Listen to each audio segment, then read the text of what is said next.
Chukchi is a Palaeosiberian language spoken by Chukchi people in the easternmost extremity of Siberia, mainly in Chukotka Autonomous Okrug. According to the Russian Census of 2002, about 7,700 of the 15,700 Chukchi people speak Chukchi. Knowledge of the Chukchi language is decreasing, and most Chukchis now speak the Russian language.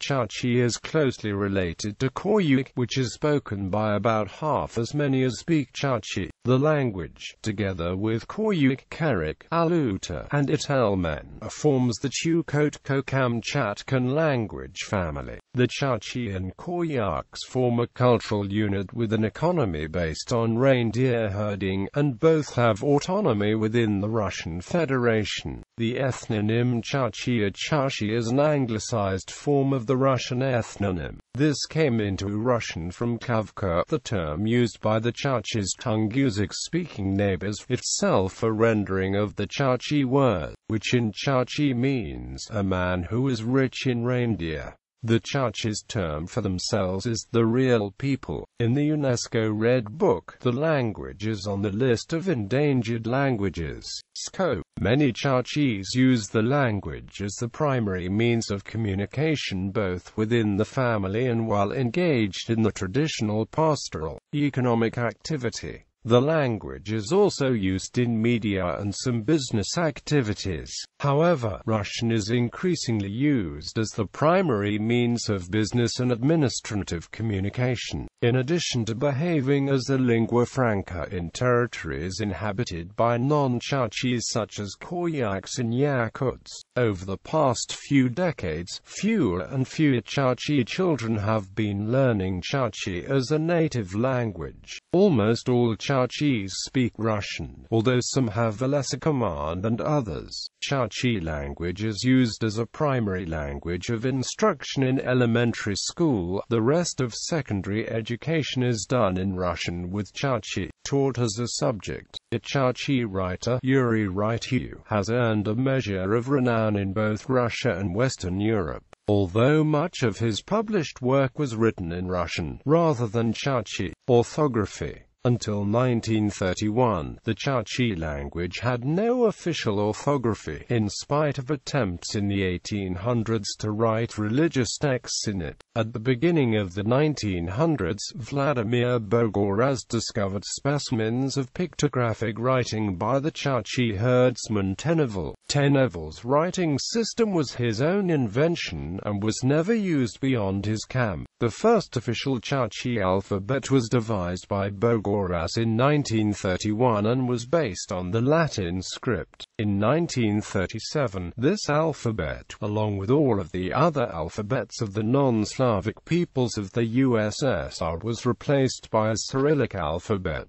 At first it was the Russian alphabet with the addition of the digraphs and. In the 1950s the additional letters were replaced by and. These newer letters were mainly used in educational texts, while the press continued to use the older versions. At the end of the 1980s, the letter was introduced as a replacement for. This was intended to reduce confusion with the pronunciation of the Russian letter of the same form.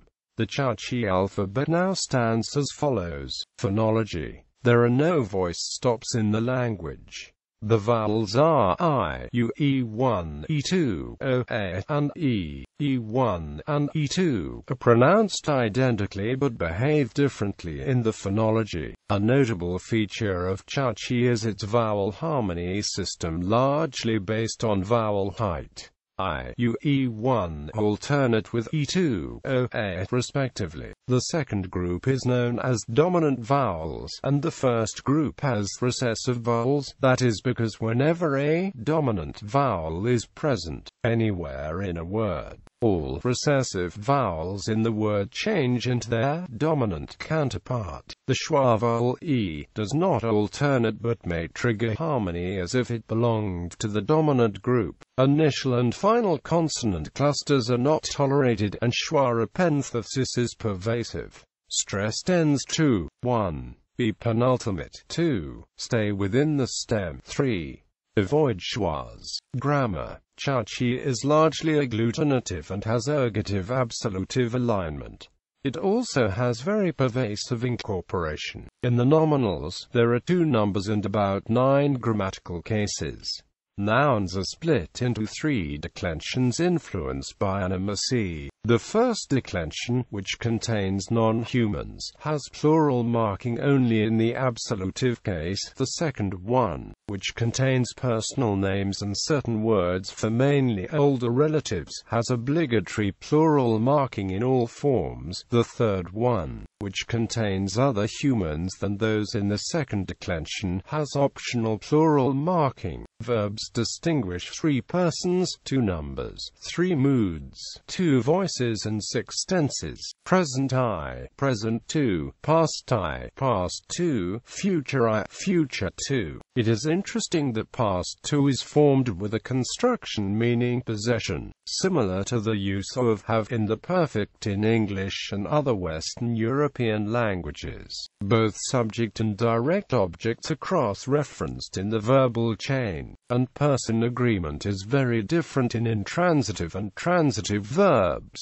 Person agreement is expressed with a complex system involving both prefixes and suffixes, despite the agglutinative nature of the language. Each individual combination of person, number, tense, etc. is expressed in a way that is far from always straightforward. Besides the finite forms, there are also infinitive, supine, numerous gerund forms, and a present and past participle, and these are all used with auxiliary verbs to produce further analytic constructions. The numeral system was originally purely vigesimal and went up to 400, but a decimal system was introduced for numerals above 100 via Russian influence. Many of the names of the basic numbers can be traced etymologically to words referring to the human body or to arithmetic operations. The word order is rather free, though SOV is basic. The possessor normally precedes the possessed, and postpositions rather than prepositions are used.